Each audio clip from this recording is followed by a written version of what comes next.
सही दिशा में मोड़ने का सामर्थ्य अपने अंदर रखना चाहिए।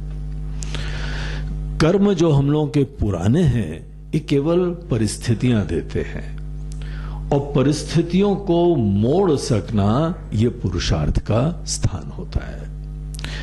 कभी भी परिस्थितियों के हाथ में नहीं जीना चाहिए। हमारी किस्मत, हम क्या करें, हमारे शनि ग्रह है, राहु ग्रह है, और ये ग्रह वो सब खराब है, इसीलिए तो मुसीबत है। जिन लोगों के अंदर जीवन की समझ नहीं होती है, वही इस प्रकार की दीनता का जीवन जिया करते हैं। अगर हमारी कुछ किस्मत होती है, तो किस्मत को बनाने वाले भी हम ही तो होते हैं। किस्मत अगर हम बनाते हैं, तो हम कैसे भी अपनी किस्मत को बदल सकते हैं, यह हमारे पास सामर्थ्य होता है। इसीलिए कभी भी इंसान को किस्मत के ऊपर नहीं रोना चाहिए, बल्कि ज्यादा किस्मत की चिंता ही नहीं करनी चाहिए। जो व्यक्ति अगर अपनी किस्मत की चिंता भी करता है, वो अपने जीवन में नुकसान लाता है।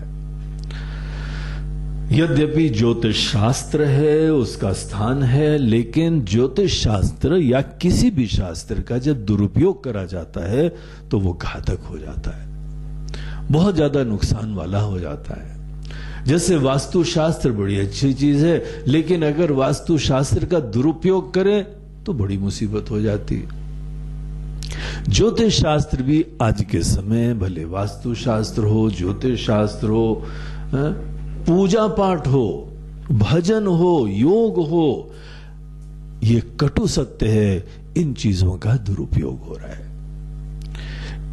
इनका वास्तविक परिप्रेक्ष्य में प्रयोग नहीं होता है, और इसीलिए लोग बेचारे जब अज्ञानी होते हैं ना, जब पता नहीं होता है जीवन के बारे में, उसको पीड़ा हो रही है, असफलता हो रही है, मुसीबत हो रही है, बड़े विरले हैं जो हमारा ध्यान अपने ही कर्म, अपनी सोच, अपनी दृष्टि, अपने मन की तरफ मोड़ते हैं। बोलते नहीं नहीं बेटा, तुम्हारा प्रॉब्लम नहीं है, वो तो तुम्हारे घर की खिड़की का प्रॉब्लम है, लो, तुम्हारे घर की एंट्री का प्रॉब्लम है।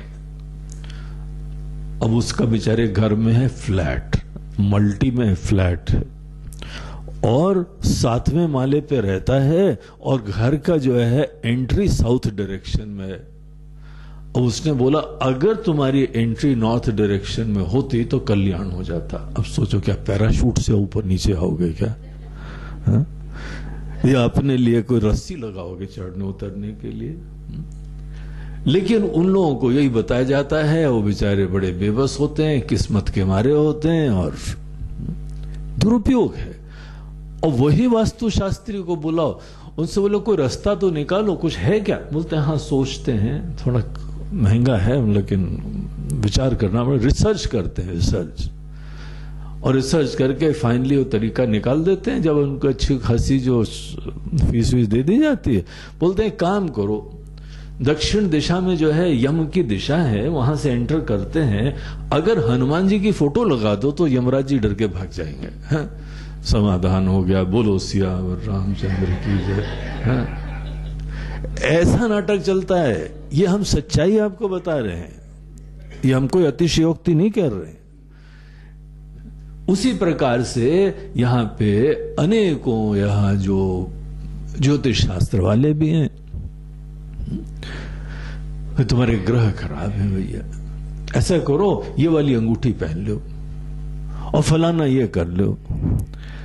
आप ये सोच लीजिए, अर्जुन को जिस समय प्रॉब्लम हुई, क्या भगवान ने खिड़की दरवाजा चेंज करने के लिए कुछ एडवाइस करा? पूरी गीता में हम लोग बड़ा आदर देते हैं ना गीता को, अर्जुन के शोक के लिए भगवान ने कोई वास्तु का परिवर्तन नहीं करवाया, कोई ग्रह और नक्षत्र का दोष नहीं बताया। बड़ा आश्चर्य की बात है, ऐसे लोगों के लिए शॉकिंग चीज है ये, जो उसी में अपना जीवन व्यतीत करते रहते हैं, उनके लिए शॉकिंग रियलाइजेशन है ये, रेवलेशन है ये। किसी ग्रह का दोष नहीं बताया, कोई अंगूठी, कोई जंत्री मंत्री, कोई जो है वह गले में हाथ में अनेकों, कहीं नहीं पाया। अर्जुन चिंता क्या करो, अभी ये ताबीज हम लाए, ये पहन लो, सब काम बन जाएगा। क्यों नहीं कहा? भगवान तो सब ज्ञानी है ना। अगर किसी के कोई ग्रहों का संतुलन करने के लिए कोई चीज पहनना है, भगवान ने बोला ही नहीं। ये सोच गलत होती है।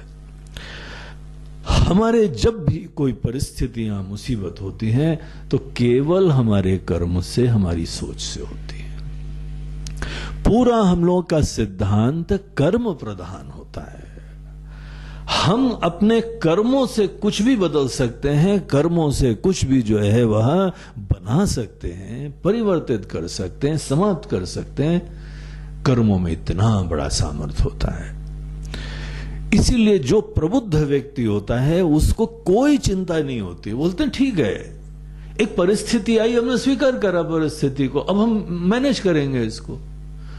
हमारे जीवन में गरीबी है, कोई प्रॉब्लम नहीं है, हम इस गरीबी से अपना श्री गणेश करेंगे और जो हम चाहेंगे वो बना सकते हैं। ये कर्म का सिद्धांत है। तो कर्म का सिद्धांत के दो पहलू हैं।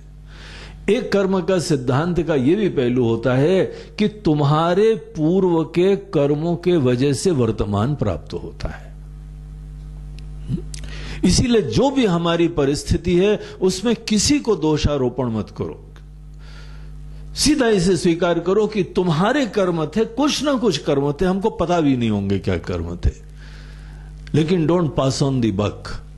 किसी को तुमको जो है वह उंगली उठाने की चिंता भी नहीं करनी चाहिए। न भगवान, न देवता, न कर्म, न लोक, कुछ भी नहीं।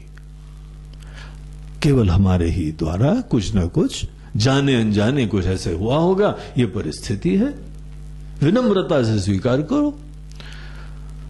ये एक पहलू है कर्म के सिद्धांत का।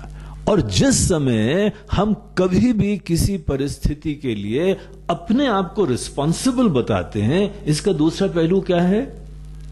हम कुछ भी परिवर्तित कर सकते हैं। अगर हम ये बना सकते हैं तो हम कुछ भी बना सकते हैं।